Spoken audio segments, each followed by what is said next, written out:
What is going on, everyone?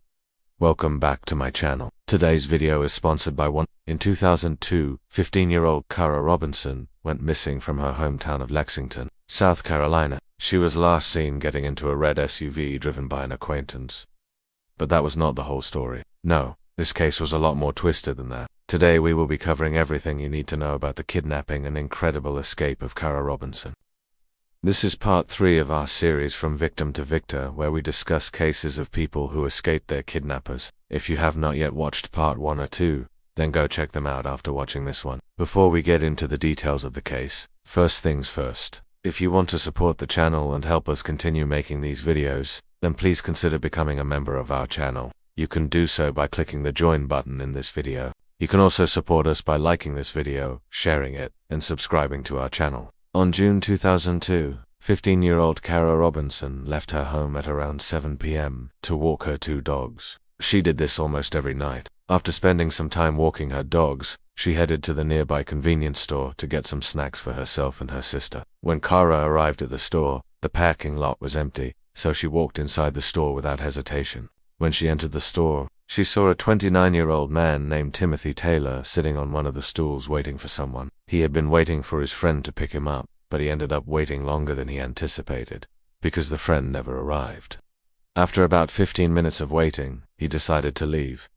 As he was leaving, he spotted Kara walking towards him. He told her that he needed a ride and that he would pay her for gas. Kara was reluctant at first, but Timothy insisted and even offered her $100.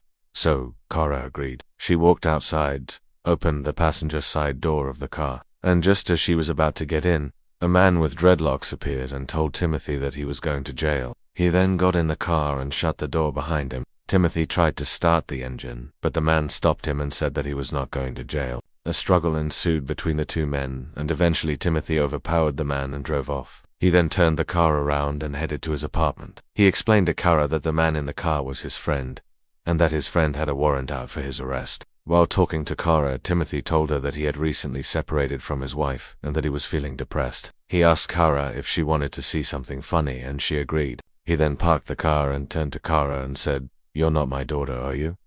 Before taking off his shoes, Kara realized that something was not right. She opened the door and tried to run away, but Timothy grabbed her and pulled her back into the car. He then sped off and dropped her off at his family's lake house. He took her to the lake house so that she could hide, while he went to dispose of the body of the dreadlocked man. He called the police and told them that he had accidentally run over the man and that he needed help. As the police were on their way, he came back to the lake house and tied Kara up using duct tape. He then carried her to a bedroom and locked her in there. He gave her some water and then left her alone. He returned later and told her that he was sorry for what he did and that he would let her go. But as soon as the sun rose the next morning, he changed his mind.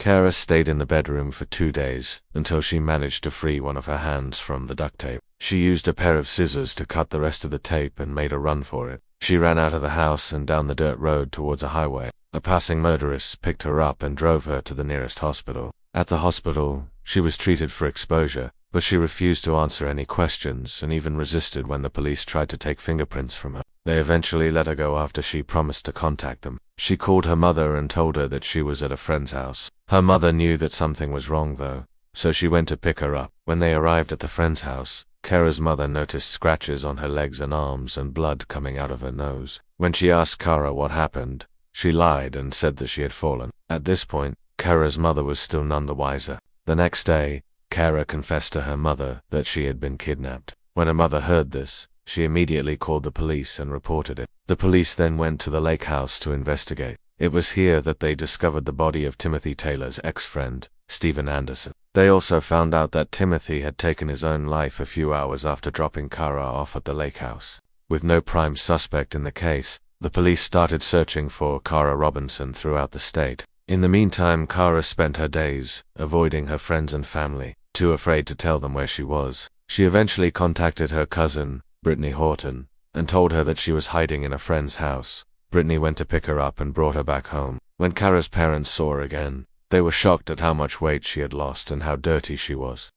She had been sleeping in an abandoned house and had to use the woods as a bathroom. They were furious with her for not telling them where she had been, but they understood why she did it. In July 2002, the police released a composite sketch of the man who had kidnapped Kara, and asked the public for help in identifying him. 3 weeks later, a woman who worked at a gas station contacted the police and told them that a customer had described a man matching the composite sketch. The man had come into the gas station a few times and had even given the employees his business card. The employees had kept the card and the police were able to use it to track him down. The man was identified as Timothy Taylor, but by this time, Timothy had already taken his own life. With no one left to blame for the kidnapping, the police closed the case. But this wasn't the end of it. No, not by a long shot. After her ordeal, Kara became an advocate for victims of kidnapping. She spoke at conferences and even testified in front of Congress.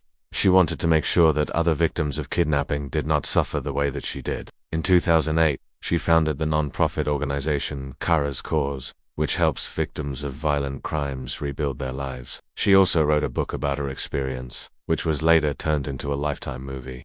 In the book, she blames the police for not believing her and helping her sooner. She also criticizes the media for not covering her story, which she believes led to her being forgotten. This case was a terrible tragedy. There is no doubt that Kara was traumatized by her ordeal. She suffered physical and emotional scars that will likely never fully heal. However, she has shown incredible strength and resilience by turning her story into a positive and helping others. I am truly inspired by her, and I hope that her story will help bring awareness to the issue of kidnapping and help other victims. That is all for today's video. Please remember to like, share and subscribe. And a big thank you to our supporters who helped us make this video. We'll see you next time.